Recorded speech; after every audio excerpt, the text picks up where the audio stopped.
Hey guys, it's Izzy, and today I'm going to answer probably my most asked question ever. This is... Where are your arms? Why do you have no arms? Why are your arms amputated? Why are your legs amputated? Basically, it's the story of my amputation. In no way am I filming this video to I was going to say brag, I'm not bragging, to ask for sympathy or anything like that. I just wanted to answer a question. I feel like my hair's really bad today. Ignore it, my eyebrows look good, so I wanted to film. So to tell the story, we have to go all the way back to 2010. So September the 15th, 2010, I was 7. So I went to school in the morning, I was in year 3, and I was fine in the morning, and I was perfectly fine, didn't say anything complaining to my mum or anything like that about being ill, feeling ill, anything like that. So, go to school, we're good. Because this was 7 years ago. So, I was in the first lesson, which was maths, and I was sat in maths, and I started feeling ill. Nothing to the point where it could be considered dangerous or life-threatening. I just felt a bit ill, like I needed sleep, just go home, just really common cold symptoms. I can't fully remember the symptoms because it all turned into such a blur, but it was just a real illness, just really pretty much like a cold. And so I'd been complaining to my teacher for a while, saying I don't really feel well.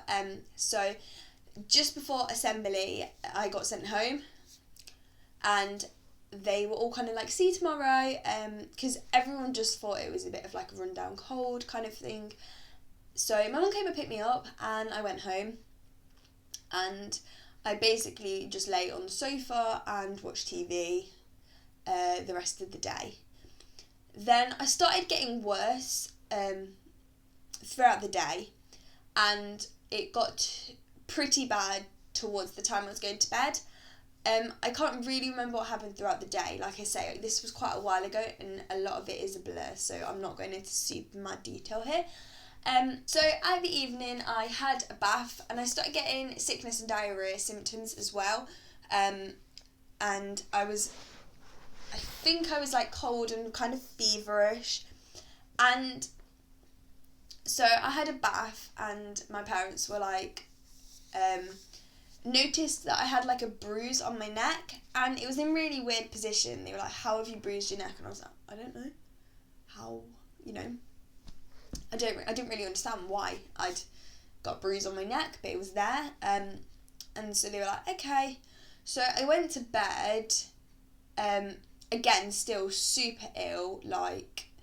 This was getting worse to the point where it was the sickness and diarrhea side of it, which is really gross, but whatever. My parents rang for an ambulance. At this point, I was still completely clueless. I didn't really know what was going on, and so that happened. So the ambulance guy came, and he came up to my bedroom, which was where I was, and straight away treated it as meningitis. So I had an injection, which was actually in my bum, and it was the most painful thing ever. It was so painful, and that was gonna try and slow down the process of meningitis. I think I might be wrong. I got taken in an ambulance to my local hospital, so Derby Hospital, and in there I got taken straight into an emergency room, and there, I know I was little at the time, but it honestly felt like there was hundreds of people around me. I remember lying on a bed and looking up, and I could see my mum in the corner, and there were so many staff running around me not knowing what to do, which was crazy. So yeah, and then in the end they put me in an induced coma, and that was to kind of attempt to stabilise me whilst they transferred me to QMC, which is a better trauma hospital, which is in Nottingham. So it was about half an hour-ish, not that long. So I got taken in an ambulance there. Bearing in mind, at this point, I'm telling the story from what I've been told, because when you're in a coma, you don't have a clue what's going on. At this point, it was been treated as meningitis. It was meningitis. And I just want to say, at this point back in 2010, there actually wasn't a meningitis vaccine for the meningitis I got. I got meningitis septicemia, and that wasn't actually an available vaccination.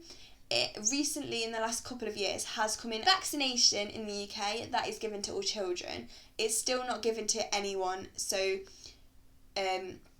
anyone higher than children, but it is given to like babies as one of their vaccinations that they do get now. So they do actually get the vaccination now, but it wasn't a thing when I got it, so there was no way I could have prevented with a vaccination. Just thought I'd say that.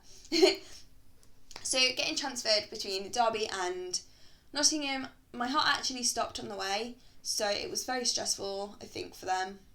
For me, I was just having a sleep. So yeah, that happened. And then when I got taken to Nottingham, I got taken to the high intensity ward, children's department thingy. So I was in the high dependency unit, where I remained in a coma for another week and a bit maybe. And I had so many tubes on me, like literally like 50 plus probably. Like there was, from the pictures that my parents have got, there are so many tubes on me, it's ridiculous. And they put, I don't know what it's called, they put something in me to try and stop my veins leaking, because that's kind of one of the things, like that's what meningitis does. So I swelled up and I was covered in all these little bruises and things, which actually were your blood leaking out your veins, and that is actually a symptom for meningitis. So I was covered in all of them, and I was big and fat and puffed up, and I didn't look very good, I'm not gonna lie. So yeah, and then I remained in the high dependency unit for 2 weeks in total, about-ish I think. And I had tubes doing my breathing, things on my heart, I had central lines in, but I had tubes everywhere. It was really ridiculous, but like it's ridiculous now to look back how many tubes I had. Obviously at the time they saved my life, so thank you, tubes. So when they woke me up from the coma, they weren't sure how bad it was going to be, because some side effects for meningitis can be having to have amputations if the blood loss has killed that part of your body. Other side effects can be in your brain. So when they woke me up, they really didn't know how bad I was going to be. They didn't know if I was going to be able to talk, if I was going to be able to think properly, anything like that. They didn't realise. And so they wake me up, and I still had a breathing tube in. And so my mum and dad were trying to talk to me, and I had a tube in, and it was just like, you know, stressful situations. So then I had my main operation, which was like 6+ hours long. It was such a long operation, and that was to amputate my arms and legs, because what they'd done was, because my blood was leaking, they wanted to protect my main organs, which are obviously in your torso, so they made sure that they were safe, which meant that the ends of my arms and legs had to go. Which obviously now has saved my life, so whatever. So I did have that operation, and I still don't know very much about this. Basically, I know when I was in hospital I had like failing, my kidneys like failed, so I was on like dialysis. I remember it took a while to get my pain meds after my main operation, because obviously it's painful having part of your limbs cut off. So that was like massive, trying to get the painkillers right. But yeah, I got moved around wards depending on how serious I needed to be, and as I was getting better, to be less serious. I was in quite a few wards for the organs that had failed, to make sure they was okay, and I was getting better. I got met by some people that worked at Nottingham City Limb Department place, mobility. It's called the Mobility Centre, but it does prosthetic limbs, to sort out stuff to try and get some independence. So I had people come see me about trying to feed myself and stuff like that, just to try and see how well I could get. I was in hospital for about 8 weeks, which compared to some people is get meningitis is quite short. For me, it was like an eternity. It was ridiculous. So yeah, and then when I came out of hospital, I obviously had to try and learn to do everything, and I had to do so much like physio and strength building because it had made me so weak. Like, I was so skinny and weak in all the pictures because it had just taken every bit of energy out of me to keep myself alive. They did tell my parents afterwards that I'd had a less than 1% chance of survival, which is mad after that I had such a small percentage of survival. Yeah, I'm here. So yeah, I can't think what else you might want to know. As part of like the recovery process, it was basically just building up everything, making myself strong. I got into prosthetics, but like that's a whole different story. A couple months later, and I think overall I had about half a year, maybe more than that, off school.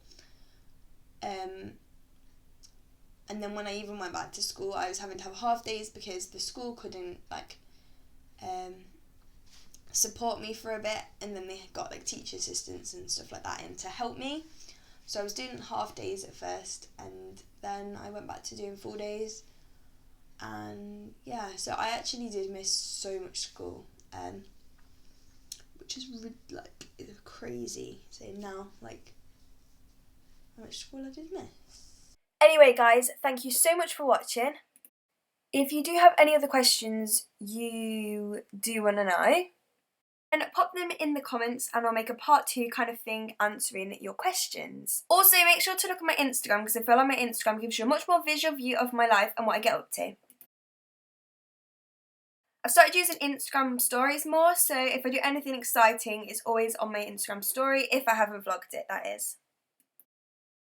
But yeah, thank you so much guys for watching. If you did enjoy, please like and subscribe, and I'll see you guys soon.